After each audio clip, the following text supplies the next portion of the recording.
Mesdames et messieurs, ravi de vous retrouver pour votre émission préférée, Que faire? Bienvenue à chacun et à tous. Dans l'Église, le rôle des collaborateurs est précieux. Soutien du pasteur, guide spirituel, conseiller des fidèles, ils occupent une place de confiance et d'influence. Mais cette position regorge d'énormes responsabilités. Que faire lorsque la ligne est franchie? Comment rester intègre dans le service de Dieu? Et quel est réellement le rôle d'un collaborateur dans la maison de Dieu? Aujourd'hui, nous réfléchissons ensemble à cette question. Quelle est la responsabilité des anciens dans l'Église? Deux invités m'ont rejoint sur ce plateau pour échanger autour de cette question importante. Nous allons ensemble les découvrir. Bonsoir, Pasteur Dido. Oui, bonsoir. J'espère que vous allez bien. Je rends grâce, je bénis le nom du Seigneur. Présentez-vous à nos chers téléspectateurs. Oui, je suis le révérend Dido Prudien-Serveillé, pasteur Assemblée de Dieu au Bénin, sur le temple d'Agla à Blomé. Je suis aussi coach, je suis consultant et formateur en développement personnel, en question d'entreprise et en question de famille, auteur de 15 livres.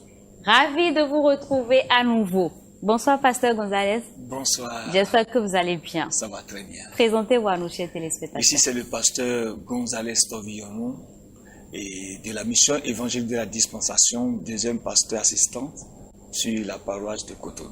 Je suis aussi ravie de vous avoir sur ce plateau. Merci. Comme je le disais à l'instant, on parle de les responsabilités des collaborateurs dans le ministère. Le thème qu'on aborde, c'est la responsabilité des collaborateurs dans le ministère. Selon vous, quelles sont les responsabilités spécifiques d'un collaborateur dans le bon fonctionnement de l'Église?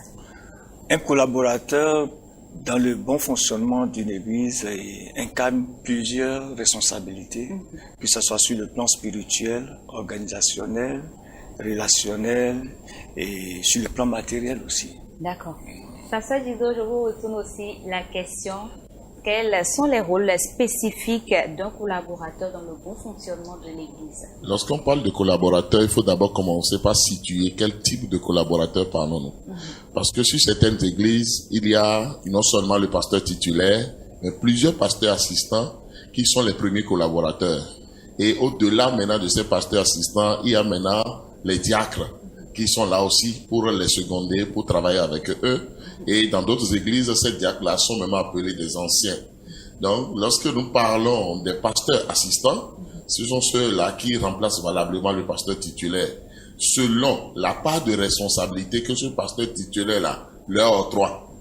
Et maintenant, par rapport maintenant aux diacres, ils sont là pour le service à l'église, pour pouvoir vraiment suppléer à l'homme de Dieu par rapport à sa vision. Parce que eux, ils n'ont pas une autre forme de vision. Ils sont là pour aider. Ils sont là pour compléter.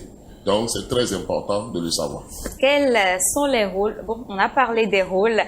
Quelle est la posture d'un collaborateur vis-à-vis de son pasteur, mais aussi des fidèles? Oui, d'abord, il faut commencer déjà par dire que être collaborateur du pasteur dans une église, c'est une grâce. Depuis Exode déjà, Exode le chapitre, je crois, 18, où par la bouche de Jéthro, le beau-père de Moïse, Dieu a institué cette collaboration-là, parce que Moïse à lui seul ne pouvait pas faire le travail, il se fatiguait déjà, il lui fallait vraiment des collaborateurs. Et maintenant, dans Actes des Apôtres, lorsque ces Juifs-là, ils sont de la diaspora et qui parlent grec, qu'on appelle les Hellénites, alors les veuves hellénites ont commencé par se plaindre du fait que lorsqu'on devait leur partager de la nourriture, elles sont lésées.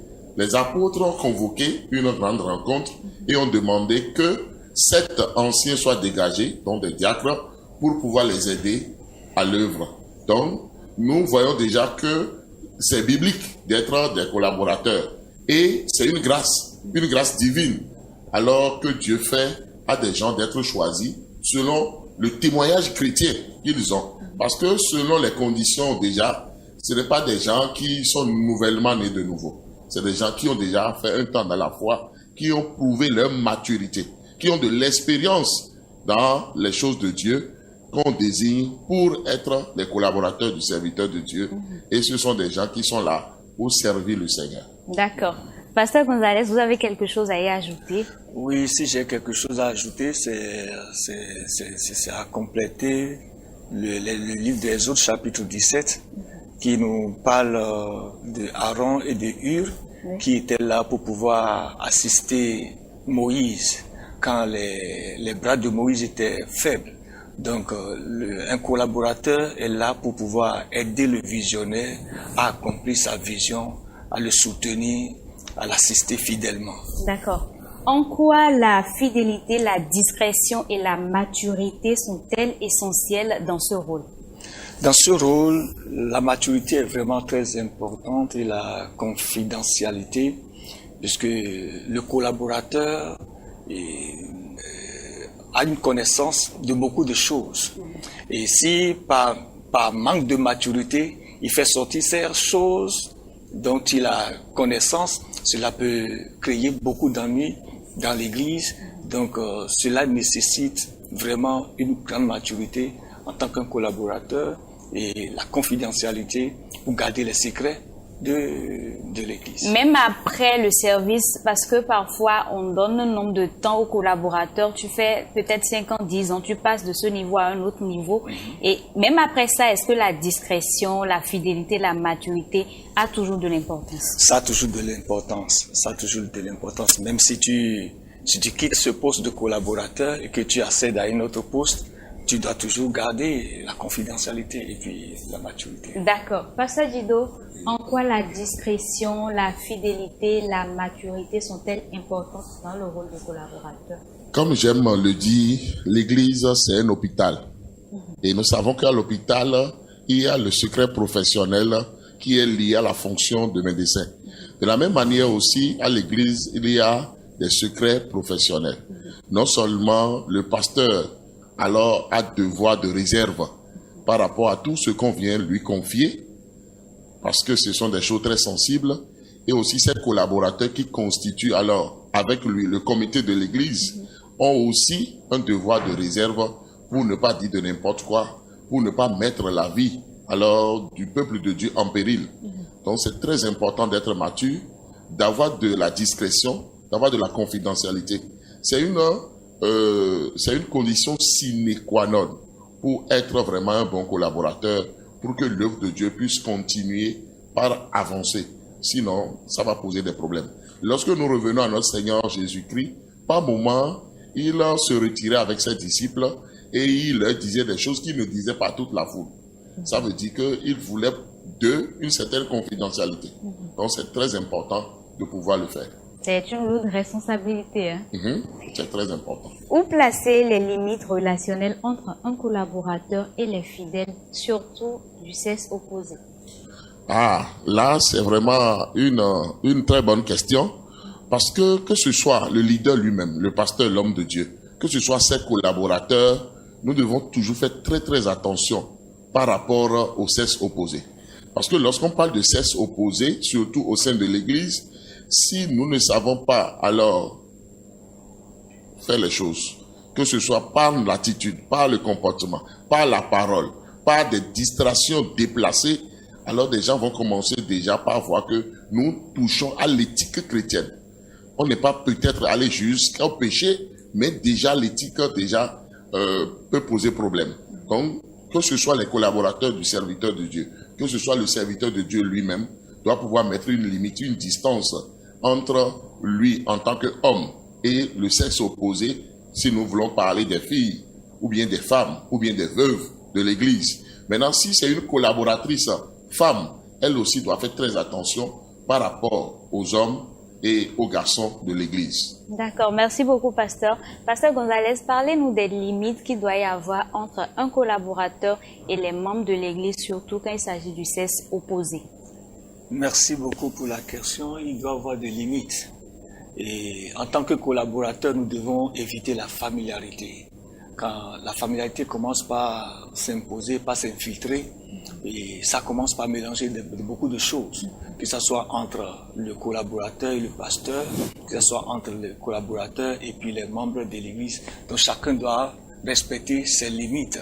Et nous voyons l'exemple de Myriam, Aaron et Moïse. Moïse était leur jeune frère. Mais quand il voulait toucher à la familiarité, c'est notre jeune frère, comment il peut nous parler de la sorte? Mais tu n'étais pas d'accord. Donc il y a des limites que nous devons respecter en tant que collaborateurs vis-à-vis des membres, vis-à-vis du pasteur. Et quelles attitudes peuvent discréditer un collaborateur et nuire à l'image de l'Église? Et l'attitude qui peut nuire un collaborateur, c'est sur plusieurs angles. Oui. Un collaborateur peut facilement nuire ou bien jeter des discrédits sur le ministère et quand il ne se respecte pas, quand il ne connaît pas, c'est-à-dire effectivement ses limites, il peut créer beaucoup de dégâts. Et oui, ce qu'il ne doit pas faire, s'il le fait, ça peut jeter des discrédits vis-à-vis du ministère. On peut avoir un exemple de ce qu'il ne doit pas faire? Bon, je donne l'exemple de Géasi. Et quand Élie avait guéri Naaman, Naaman avait porté des biens pour pouvoir offrir à Élie. Mais Élie, selon la recommandation de Dieu, n'a pas eu l'accord de Dieu pour pouvoir les recevoir. Mais quand il a refusé, il y a Géasi qui a contourné, qui allait voir Naaman, et puis il a pris ses biens. Mais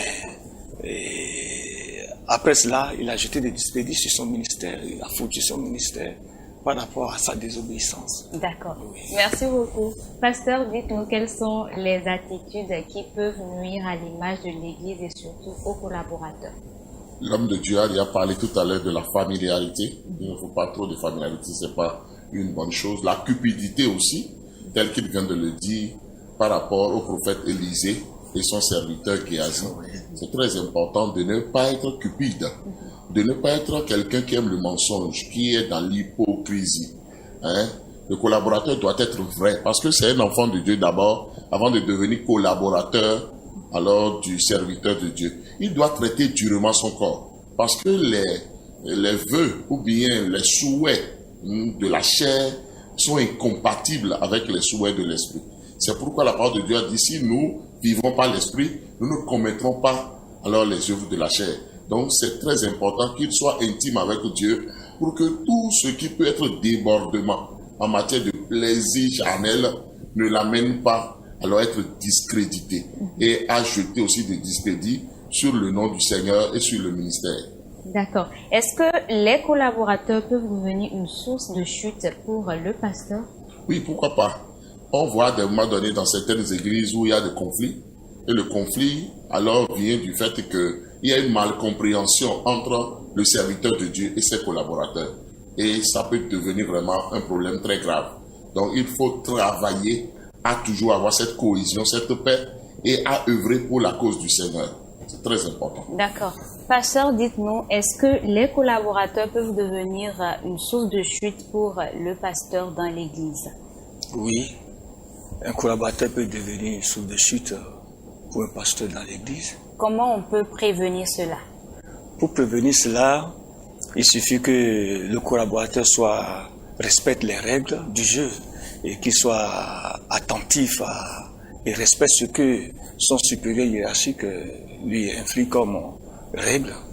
Et cela peut éviter beaucoup de choses. Vous avez quelque chose à dire? Oui, je voudrais dire que pour prévenir cela, il faut déjà qu'au début de la relation, les règles soient claires. Parce que c'est ça le vrai problème. Nous ne fixons pas les règles avant de commencer la collaboration.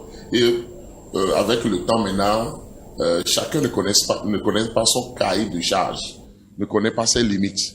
Certains collaborateurs tentent maintenant de jouer le rôle alors du responsable du ministère ou bien du pasteur. Et là, des frictions commencent. C'est pour cela qu'il faut définir clairement les cahiers de charge et que chacun connaisse réellement son rôle, le rôle à jouer, pour que si quelqu'un veut sortir de son cahier de charge, qu'on puisse recadrer cette personne pour dire ce n'est pas dans tes charges, dans ton cahier de charge, doucement, reviens et puis là, on s'aide et on s'entraide. C'est très important. Il y a quelques minutes, vous avez parlé du plaisir de la chair. Est-ce que les collaborateurs sont assez formés aujourd'hui pour gérer les tentations? Voilà, il y a une carence vraiment en matière de formation. En matière de formation, parce que beaucoup croient que déjà devenus collaborateurs, c'est qu'ils ont tous les outils nécessaires pour pouvoir tout gérer. C'est pas vrai. Il faut forcément des formations, il faut des recyclages tout le temps, malgré l'âge même du collaborateur, même s'il a déjà fait 50 ans dans la foi, ça ne veut rien dire. Parce que l'un de mes professeurs à la FATAD dit que ce qui est entre les jambes d'un homme est un inconverti. Donc on doit tout le temps être en train de travailler à la discipline, de demander la grâce de Dieu, de se dire non par rapport à beaucoup de choses pour ne pas céder alors à de n'importe quoi. D'accord, merci beaucoup. Pasteur, on voit que les plaisirs charnels sont là, les tentations sont là.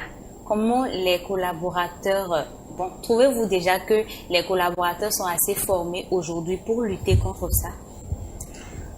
Bon, je ne peux pas dire oui, je ne peux pas dire non. Et ça dépend de l'éducation de base de celui qui est collaborateur. Si déjà dans son éducation de base, s'il a déjà des bases qui sont ratées, même s'il devient collaborateur, cela va surgir. Et puis, ça a fait tomber beaucoup de collaborateurs, ça disqualifie beaucoup de personnes et ça fait chuter aussi beaucoup de ministères quand tu n'es pas assez mûr pour pouvoir surmonter ces tentations. D'accord, d'où la maturité dans le service. C'est très important. Je me demande qui doit choisir les collaborateurs pour que ça n'arrive pas à ce niveau. Bon, les collaborateurs, c'est le leader principal qui est assez mûr, mature pour pouvoir choisir ses collaborateurs. Nous avons vu l'exemple de Jésus. Et il n'a pas commencé son ministère en choisissant n'importe qui. Il est allé prier, jeûner, et c'est après 7 ans de communion, il a commencé par sélectionner ces 12 qui vont l'accompagner. Et malgré tout ce qu'il a investi, avant de les sélectionner, il a sélectionné aussi Judas, qui a créé tout un truc là dans son ministère. Donc c'est le leader qui choisit son collaborateur. D'accord, merci beaucoup. Pasteur Guido, doit-on être ancien dans l'église ou vieux dans l'église pour être choisi collaborateur? Avant de répondre à cette question, permettez-moi d'aller un peu en arrière pour dire que autant le pasteur lui-même a des mentors pour l'aider dans tout ce qu'il a comme problème et situation, autant le collaborateur ou le diacre doit aussi prendre son pasteur comme un mentor. Parce qu'à des moments donnés, il peut avoir un problème d'addiction. Il peut avoir un problème aussi de traumatisme. Il peut même avoir un problème de possession. Là, il faut une cure d'âme. Il ne suffit pas simplement de dire « je suis collaborateur, avec déjà mes années dans la foi, je n'ai pas besoin d'aide ». Non. Avant d'être collaborateur, le collaborateur est d'abord un membre, il est en route pour le ciel. Ne l'oublions pas. Et là, il doit être vraiment aidé. Lui aussi, il est là pour aider, conseiller, coacher.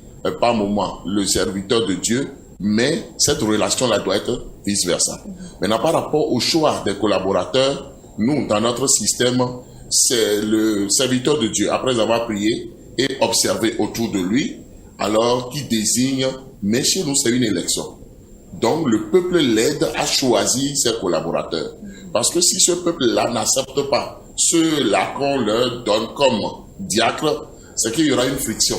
Donc, il faut que ces collaborateurs-là soient un bon carrefour entre le leader et le peuple pour que tout le monde puisse vraiment accepter et applaudir la chose. Maintenant, on n'a pas besoin d'être vieux pour être collaborateur, non.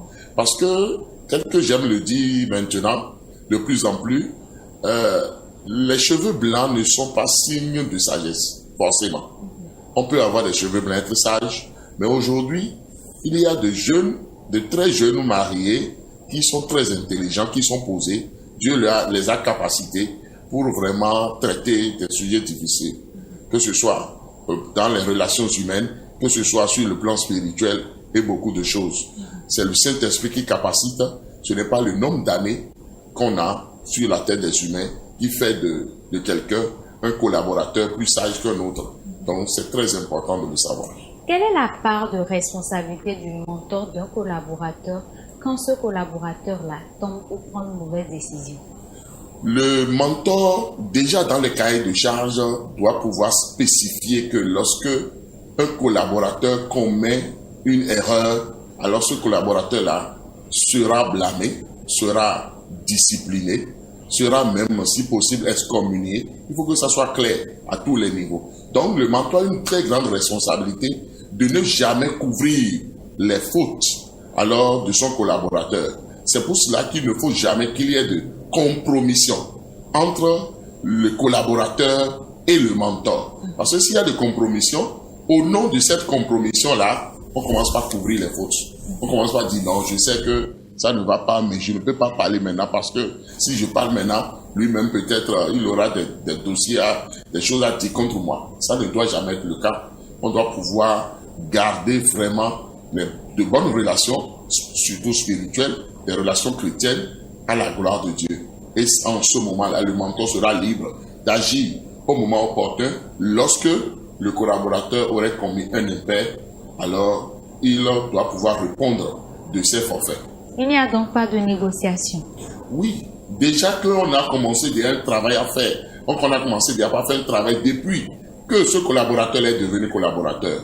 Par moment, le leader rencontre chacun de ses collaborateurs pour faire un travail spirituel, un travail de prière, un travail de coaching, d'accompagnement, de formation, de recyclage avec chacun et avec tous à la fois. Déjà, un travail se faisait déjà. Maintenant, si malgré ce travail-là, il y a eu des débordements, il y a eu des fautes, là, on est obligé de pouvoir sanctionner ou bien aller vraiment pour ramener la gloire à Dieu. Parce que je voudrais signifier une chose. À un moment donné, on croit que non, c'est une guerre contre une personne. Non. Pour trois choses, le leader doit pouvoir sévir. La première chose, c'est pour ramener celui qui est en faute dans la gloire du Seigneur, auprès du Seigneur, dans une certaine repentance. Deuxième chose, c'est pour montrer un bon exemple au peuple de Dieu. S'il y a faute ou bien il y a péché et puis on ne dit rien, ce n'est pas normal. Les gens vont prendre ça comme un exemple à suivre, alors que ce n'est pas l'exemple à suivre. Troisième raison qui fait que le leader doit intervenir, c'est pour ramener la gloire de Dieu au sein de son église. Parce que même les païens nous regardent. Il y a des moments où ils disent même, nous-mêmes là, on ne se comporte pas comme ça. Donc dans cette église-là, il y a quelque chose qui ne va pas. Donc c'est très important de préserver la gloire de Dieu dans l'église du Seigneur. D'accord. Pasteur, quelle est la part de responsabilité d'un pasteur lorsque son collaborateur tombe ou prend une mauvaise décision? Oui, la responsabilité d'un pasteur est vraiment très pointue. Si le collaborateur franchit la ligne et puis ou bien commet une erreur. Oui. C'est le leader qui a la vision. Et le collaborateur est là pour pouvoir le soutenir, pour pouvoir l'aider à accomplir cette vision. Donc si le collaborateur n'est plus qualifié, bien disqualifié ou bien commet des erreurs, il doit prendre des décisions radicales pour pouvoir maintenir, ou bien pour la vie de la vision, pour la vie de l'Église, il a des décisions qu'il doit prendre, il ne doit pas jouer au sentiment pour la bonne marche de la mission. Quel conseil donneriez-vous à une personne appelée à collaborer avec une femme ou un homme dans le service de Dieu? Et le conseil que j'ai à donner, il doit faire beaucoup attention si tu es appelé à collaborer avec un homme ou bien avec une femme. C'est ça, dans le service. Oui. Oui, tu dois faire beaucoup. Avec l'homme, c'est pas compliqué. Il suffit de respecter l'onction qui est sur ton leader. Il suffit de connaître tes limites et d'avoir l'humilité. Et si nous voyons dans le livre d'Exode, je pense que c'est Exode chapitre 37, et Dieu avait donné des connaissances à Béchali de fabriquer des instruments. Mais malgré qu'il avait cette connaissance, il se soumettait à Moïse. Il demandait toujours l'avis de Moïse. Est-ce que ce que j'ai fabriqué, est-ce que c'est bon? Et Moïse donnait son accord. Il pouvait dire, ah bon, c'est à moi que Dieu a donné l'intelligence, donc je peux me comporter comme, mais il ne l'a pas fait. Donc nous devons savoir nos limites par rapport, et vis-à-vis d'une femme, il y a aussi à prêter cette attention, puisque c'est un sexe opposé. Donc nous devons vraiment être vigilants dans ces paramètres-là. D'accord. Pasteur, quel conseil donneriez-vous à un collaborateur qui doit collaborer avec une femme ou un homme? Je voudrais alors dire que tout collaborateur qui doit collaborer dans l'exercice de sa tâche avec des personnes de sexe opposé doit pouvoir faire très très attention. Ne doit pas alors garder une certaine intimité avec cette personne. Une familiarité, éviter toute forme de familiarité. Éviter des gestes déplacés, des attouchements. Non, en aucun cas. Éviter de rester aussi dans des lieux trop éloignés des gens ou bien en vase clos. Éviter de se voir alors à des rendez-vous nocturnes. Il faut éviter ça au maximum. D'être au vu et au su de tout le monde pour éviter les soupçons, pour éviter de toucher à l'éthique chrétienne. C'est surtout ça. Et si il doit avoir des questions trop sensibles, rapidement toucher le leader pour qu'il prenne le relais. Parce que si on n'a pas la formation par rapport à certaines choses, on peut commencer par donner certains conseils et ça va devenir un problème. Donc, faites très attention à tout ceci. Si le pasteur n'est pas disponible, est-ce qu'il peut donner ordre à son collaborateur d'aller procéder à une séance de délivrance seule avec une dame de l'église qui a un problème? Oui, c'est bien sûr possible que le pasteur peut donner ordre à son collaborateur d'y aller faire. Déjà, avant que le pasteur lui donne cet ordre, il connaît déjà les qualités de son collaborateur. Il sait que bon, ce collaborateur, il peut le faire, il a les capacités de le faire. Mais s'il voit qu'il n'a pas les capacités de le faire, et il ne peut pas le mettre devant un fait accompli, ça risque de créer des dégâts. Et dans ce cas, quelles précautions doit prendre le collaborateur? Oui, déjà en connaissant son point faible, et il doit toujours demander une assistance. Qu'il ne soit pas seul devant ce cas, ça va beaucoup l'aider. D'accord. Le pasteur empêché, est-ce qu'il peut donner ordre à son collaborateur de procéder à une séance seul à seul avec une dame? Pas seul. Tout sauf être seul. Okay. Il faut toujours être accompagné pour éviter toute forme d'interprétation. Et il faut que cette délivrance-là s'opère à l'église et non chez l'individu. Parce que là, supposons un instant que la femme n'est pas, le mari n'est pas chrétien. Et le mari vient voir le collaborateur avec sa femme dans une certaine posture. Parce que lors de la délivrance, cette femme-là peut tomber, son paille va tomber dessus elle. Ou bien elle n'avait pas pris des précautions, elle n'était pas bien habillée, et puis on voit une certaine légèreté. On va croire qu'il y a une intimité entre les deux. Et là, ça va poser un problème. Avant même de s'expliquer, ce mari-là peut commencer par tirer sur le collaborateur du pasteur. Donc, il faut prendre vraiment toutes les mesures nécessaires pour ne pas donner de mauvaises interprétations à un service spirituel qui se rend. C'est pour cela qu'il faut faire ça dans un certain type de cadre pour bien cadrer les choses, pour bien compartimenter ce qui se fait à la gloire de Dieu. C'est très important. Que diriez-vous à un fidèle qui a été blessé par un collaborateur? Oui, un fidèle qui a été blessé par un collaborateur doit pouvoir apporter la preuve de sa blessure et doit pouvoir dire exactement si c'est vraiment ce collaborateur-là qui l'a blessé ou pas. Donc le leader doit faire des enquêtes et ne doit jamais tout avaler. Et à un moment donné du processus, il doit interroger alors le collaborateur parce qu'il est supposé être coupable, mais il n'est pas encore coupable. C'est un supposé coupable jusqu'à ce que le processus d'enquête ou d'aide dans cette affaire-là finisse et aille jusqu'au bout. Donc c'est très important de le faire. D'accord. Pasteur, que diriez-vous à un fidèle qui a été blessé, non pas par le pasteur, mais par un collaborateur dans l'église? Bon, c'est des choses qui arrivent. Maintenant, si tu as été blessé par un collaborateur dans l'église, et la première des choses, déjà qu'il a le leader qui est là, il a le pasteur qui est là, il faut aller exposer le cas au pasteur et s'expliquer. Si c'est le collaborateur qui est en faute, il faudrait que humblement qu'il reconnaisse sa faute et que les choses soient bien clarifiées. Je pense que ça va ramener la paix entre ces deux personnes. D'accord, on va poursuivre le débat, mais avant, ensemble avec les téléspectateurs, nous allons suivre l'histoire du jour. Bonsoir, chers serviteurs de Dieu. Bonsoir à tous ceux qui me suivent actuellement. Ce dont je veux parler, je n'en parle pas pour me justifier. Mais c'est parce que j'ai honte et j'ai besoin d'aide. J'en ai vraiment besoin parce que je suis perdue et troublée. Je suis Abigail, j'ai 31 ans, je suis chrétienne. Je chante dans le groupe de louanges à l'église. Je connais la Bible, j'ai reçu Jésus sincèrement. Mais je suis tombée dans quelque chose que je ne contrôle plus. Voici mon histoire. Il est ancien dans notre église.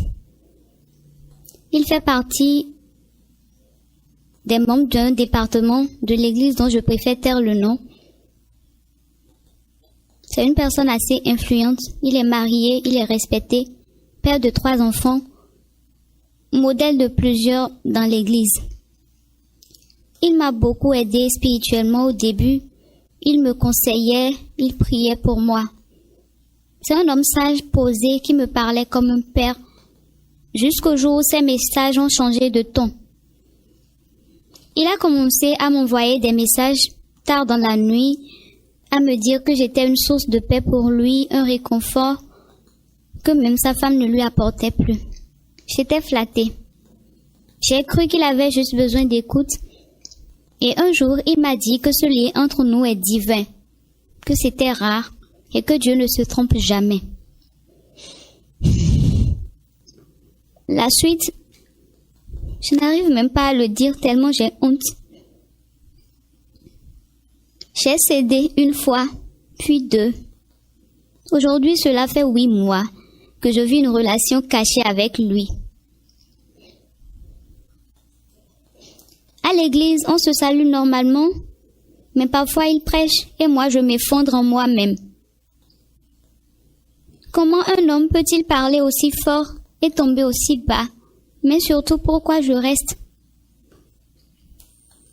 Je me déteste, je prie pour que ça s'arrête, mais chaque fois qu'il me parle, il trouve les mots. Il dit que Dieu comprend, que c'est temporaire, que son couple est mort depuis longtemps. Et moi, je suis là, attachée, perdue. Et chaque dimanche, je chante devant les gens. Je n'ai pas pu en parler au pasteur. J'ai peur d'entacher son image, d'être une pierre d'achoppement pour les membres de mon groupe et pour plein d'autres dans l'église. Parce que comme je l'ai dit, beaucoup le prennent comme exemple. J'ai pensé à quitter l'église ou tout révéler, mais j'ai peur. J'ai peur de le détruire, j'ai honte de moi. Je suis convaincue que je suis en train de me perdre, mais je n'arrive pas à me détacher. J'ai besoin d'aide, de prière, d'un conseil, d'un coup de main pour sortir de cette prison affective. Parce que la parole de Dieu ne m'a pas appris ça. J'ai perdu mon intimité avec Dieu. J'ai honte de moi, je le regrette. Aujourd'hui, je prends mon courage à 2 mains et j'ose poser la question à haute voix. Que faire? Est-ce que Dieu peut encore me pardonner? Est-ce que je peux me relever? Ou suis-je tombée trop loin pour revenir? Que faire? C'est une triste histoire. Oui. Pasteur, que pensez-vous de tout ça? Ok. C'est des choses qui peuvent arriver et c'est pourquoi c'est arrivé. Ce que moi je voudrais dire déjà à cette sœur Abigail, c'est que c'est à elle-même d'arrêter cette situation. Il faut vraiment qu'elle apprenne à dire non. Parce que lorsqu'on me dit que c'est une erreur pour soi d'aller au sexe, moi je ne conçois pas la chose de cette façon. C'est un péché prémédité que la fornication. Parce qu'il faut forcément se faire la cour, il faut se dire oui, il faut prendre un rendez-vous, il faut y aller, il faut se déshabiller sciemment. Parce que si on ne se déshabille pas sciemment, on va appeler ça un viol. On va appeler ça une tentative de viol. On peut crier au secours. Mais dans ce cas maintenant, il est bien vrai que c'est maintenant finalement qu'elle est en train de vouloir demander que faire. Mais elle a déjà cédé pendant 8 mois. Ça veut dire finalement, non seulement il y a cette affection qui est en jeu, mais il y a aussi les moyens que ce soi-disant diacre ou collaborateur du pasteur a mis alors à sa disposition. Et ce qu'elle oublie, c'est qu'elle a déjà 33 ans. L'âge où elle devrait être déjà la femme de quelqu'un. Maintenant, elle est une concubine ou bien elle est une maîtresse à l'église. Ça là, c'est une vie de péché. Et c'est pour cela qu'elle a spécifié qu'elle a perdu même son intimité avec Dieu. Si Jésus revenait tout de suite, c'est qu'elle est éligible pour l'enfer. Et c'est ça qui est dangereux. Il est temps maintenant qu'elle dise non. Et non seulement qu'elle dise non, qu'elle cesse de dire je veux préserver son image, je veux faire ceci, je veux faire cela, mais qu'elle aille voir le serviteur de Dieu. Et parce que elle n'est pas peut-être le seul dans le cas. Elle croit qu'elle est seule et qu'elle est aimée plus que tout le monde parce que le monsieur lui a toujours dit tu me donnes la paix, tu me donnes ceci. Le jour où elle saura qu'elle n'est pas seule, c'est là maintenant elle va vouloir se venger. Si c'est pour se venger qu'elle va voir le serviteur de Dieu, ce serait trop tard. C'est surtout pour préserver sa relation avec le Seigneur qu'elle doit pouvoir dire non maintenant. Et elle doit aller voir le serviteur de Dieu pour que ce collaborateur-là soit interpellé et que ce qui doit être fait soit fait pour arrêter alors ce péché-là qui est en train sûrement de faire rétrograder l'Église. À des moments donnés, on croit même que des gens ne savent pas. Mais d'autres ont déjà constaté le fait. Les gens les surveillent parce que c'est dans un lieu que cette fornication-là se déroule. Il y a des gens qui sont là et qui peut-être nous connaissent, mais qui se taisent. Donc, c'est très important de dire non et de dénoncer tout ce qui est forme de péché, tout ce qui est forme d'harcèlement sexuel au sein alors d'une église. Très important. Je vous rappelle que notre sœur Abigail a 31 ans. Pasteur Gonzalez, voilà l'histoire que nous raconte notre sœur. Une triste histoire. Qu'est-ce que vous pensez de tout ça? Bon, le révérend déjà presque tout dit. Ce qui n'est pas bon n'a pas autre nom. Si ce n'est pas bon, c'est que ce n'est pas bon. Il n'y a pas petit péché, il n'y a pas grand péché. Péché, c'est péché. Ce que nous ne devons pas accepter, on ne doit pas l'accepter. Donc, la seule chose que la sœur Abigail doit faire, c'est de se lever. Déjà qu'elle a encore une opportunité, il faut qu'elle se lève, de ne pas remettre à demain, parce que demain peut ne pas l'appartenir. Donc c'est maintenant qu'elle doit se lever et prendre les décisions qu'il faut, telles que le pasteur l'a dit, pour pouvoir finir avec cette situation. Sinon... D'accord, on va situer un peu les responsabilités. Le collaborateur, quelle est sa part de responsabilité dans tout ça? Est-ce que c'est bien? Est-ce que c'est bon d'avoir une telle intimité avec un fidèle de l'Église tout en étant marié? D'abord, cela ne fait pas partie de son cahier de charges, de ses règles. Donc, ce n'est pas concevable qu'un collaborateur puisse aller déborder jusqu'à aller dans ce sens. Donc, ce n'est pas du tout qualifié par rapport à un collaborateur. D'accord. Pasteur Dido, on va relever la responsabilité de ce collaborateur-là dans tout ça. Ce collaborateur n'est pas un bon collaborateur. Moi, je dirais même qu'il ne connaît jamais Christ. Il est rentré dans l'église pour pouvoir assouvir alors ses pulsions. Il a une addiction. Et je lui conseille mon 15e livre, Rien que les addictions. Oui, il a une addiction sexuelle. Et je suis sûr qu'il ne fait pas ça avec cette fille Abigail seule. Peut-être qu'il continue de faire avec d'autres personnes. Et qu'est-ce qu'il met devant? C'est sa position sociale, c'est sa position professionnelle, c'est son argent. Et c'est ça qui influence tout le monde. Abigail ne l'a pas dit de façon explicite, mais ça aussi c'est dedans. C'est parce qu'elle est entretenue par ce monsieur-là qu'elle se laisse faire. Et ce n'est pas normal que dans une église qui se prépare au retour de Jésus, qui se prépare pour la vie éternelle, de telles pratiques soient acceptées du tout. Ici maintenant, le serviteur de Dieu, le pasteur n'est pas encore informé. Et je suis sûr que lorsqu'il sera informé, il prendra ses responsabilités pour arrêter alors ce péché-là, pour sanctifier alors l'Église et permettre que la gloire revienne à Dieu. C'est très important. Elle a dit tout à l'heure que ce collaborateur-là est un exemple pour beaucoup dans l'Église. Ça veut dire qu'il est quand même influent, qu'il a une certaine position. Non, ça c'est de l'hypocrisie. Ce collaborateur-là paraît, mais il n'est pas. Il paraît, mais il n'est pas. Il y a un autre paramètre que je voudrais ajouter, c'est que nous devons repartir réellement alors à la chambre haute et prier pour que non seulement nous ayons le Saint-Esprit comme le jour de la Pentecôte, mais que les dons spirituels se manifestent maintenant dans l'Église. Parce que si dans cette Église-là, les dons spirituels se manifestaient, Dieu aurait déjà dénoncé beaucoup de choses. Vous voyez?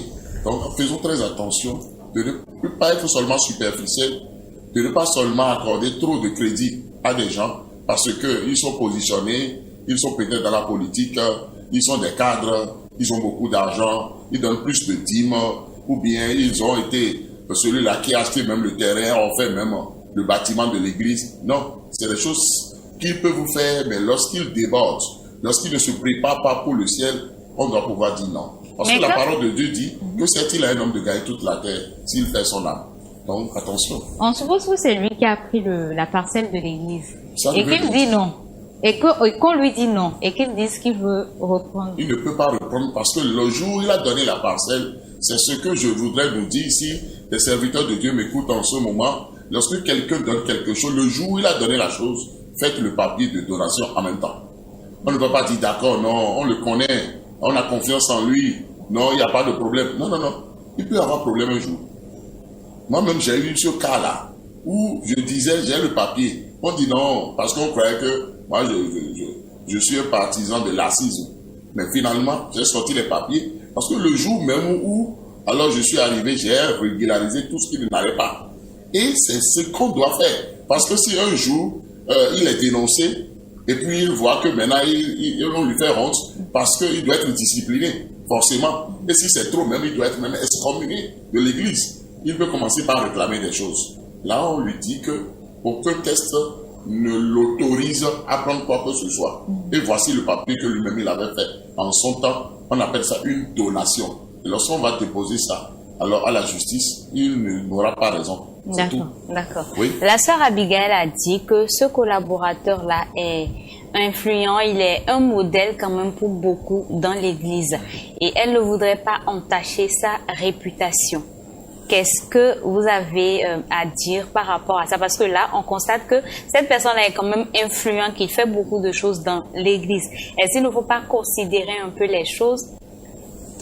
La sœur Abigail, sa vie doit être plus précieuse pour elle. Et la vie de son âme. Donc si cela lui tient à cœur, il ne doit plus regarder la position de ce dernier.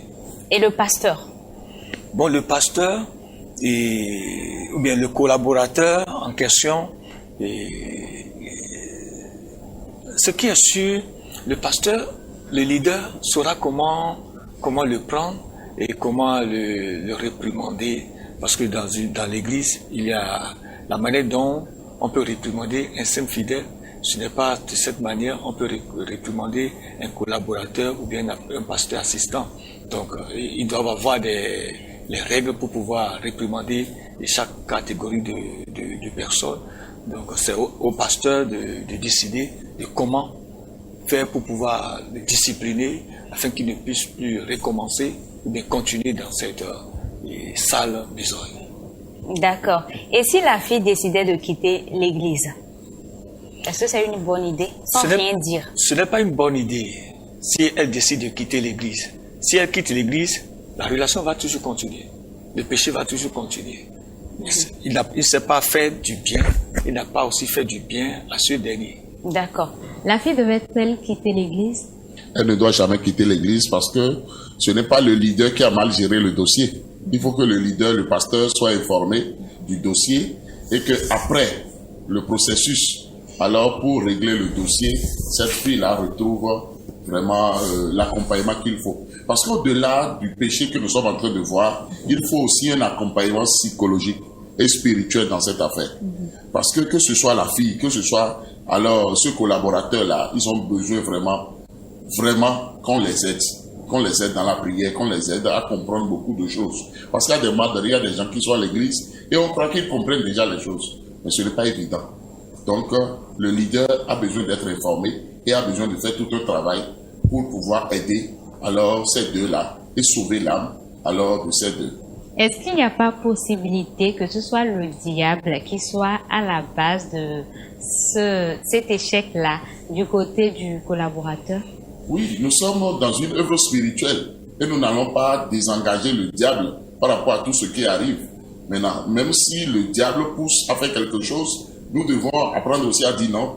Si nous cédons à tout ce que le diable fait, et nous allons dire que c'est le diable qui a fait, non, ce n'est pas le diable qui a fait. Même si le diable veut utiliser quelqu'un pour faire, il faut que la personne lui dise non. Christ m'a affranchi, je suis réellement libre, je ne suis plus ton esclave.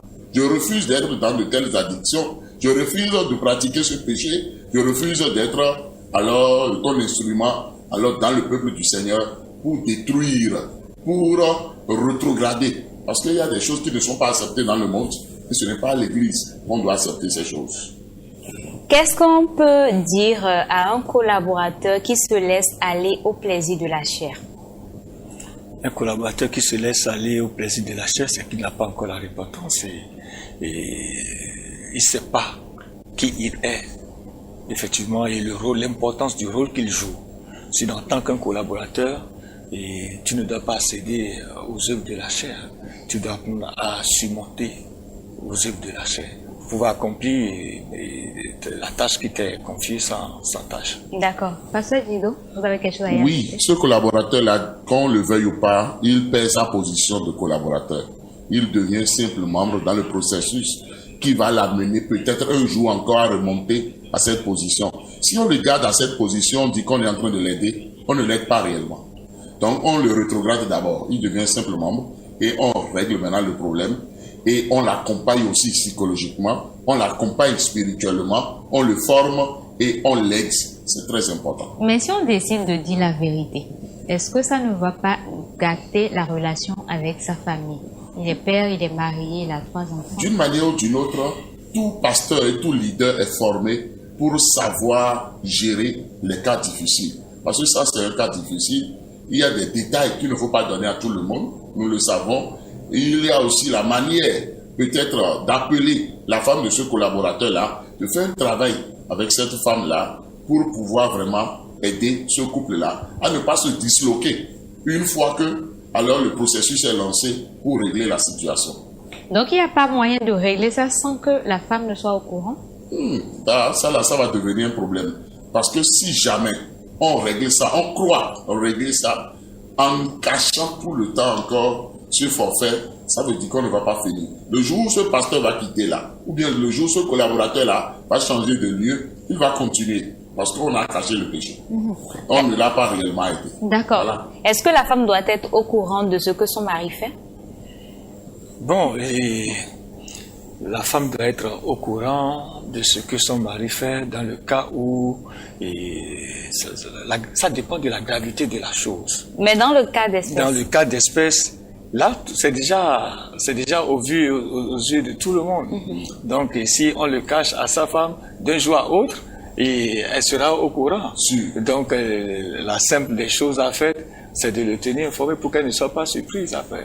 D'accord, mais dès qu'elle apprend, quel comportement doit-elle avoir? Bon, ici, elle a une maturité spirituelle. Elle doit savoir que, bon, c'est des choses qui arrivent. Et quand ça arrive, il y a une manière aussi de gérer pour pouvoir sauvegarder aussi son foyer. Sinon, si elle ne n'use pas de la sagesse, elle peut tout gâter. D'accord. Pasteur Guido, trouvez-vous que la sœur Abigail regrette réellement son acte? Oui, elle a commencé déjà par avoir un regret. C'est pour cela qu'elle demande le secours, elle demande que faire. Et c'est pourquoi nous sommes en train de la conseiller ici déjà pour dire d'aller voir le pasteur. Il est temps maintenant d'aller voir le pasteur. Il est temps de dire aussi non. Parce qu'elle peut aller voir le pasteur, mais continuer aussi ce jeu. Et si elle n'a pas encore un travail, il faut qu'elle aille trouver un travail pour cesser d'être entretenue. Si elle n'avait pas un projet de mariage, il est temps d'avoir maintenant un projet de mariage. D'abord aussi, son mari à elle, et de cesser de courir derrière le mari d'autrui. Parce qu'il y a tout ça là aussi qu'il faut mettre dans le processus pour aider la situation. Sinon, si nous réglons seulement la situation pour préserver seulement la gloire de Dieu dans l'église et nous oublions les besoins même de ces individus-là, on n'aurait pas réglé le problème. Ils vont simplement changer de lieu et ils vont continuer par alors s'enfoncer dans le péché. Et ça ne va pas aider. Va-t-on également sanctionner la sœur? Oui, forcément. Mais elle a dit de son plein gré. Hein? Elle a dit de son plein gré. C'est deux personnes qui commettent le péché du sexe. On ne doit jamais sanctionner une seule personne et laisser l'autre. Il y a eu un cas dans la Bible où on a amené la dame pour dire qu'elle s'est prostituée. Oui. Jésus a montré la plus haute sagesse en demandant que celui qui n'a jamais péché lui envoie la première pierre. Mais dans cette affaire-là, il y a un motif. On n'a pas amené l'homme. Est-ce que c'est la femme à elle seule qui a commis le péché? Non. Mais où est l'homme? Dans nos sociétés aujourd'hui, on trouve que non, l'homme a le droit de faire ce que lui veut, que c'est seulement la femme qui ne doit pas. Non. Ça là, c'est de l'injustice. Et nous ne devons jamais donner la main de telles choses. D'accord. Jamais. Est-ce que la sœur Abigail doit être sanctionnée après avoir avoué son acte? Oui, tel que le pasteur l'a dit, elle doit être aussi sanctionnée. Si le collaborateur a été sanctionné ou discipliné, il faut qu'elle-même aussi soit disciplinée. D'accord. Quel dernier conseil avez-vous à l'endroit de notre sœur?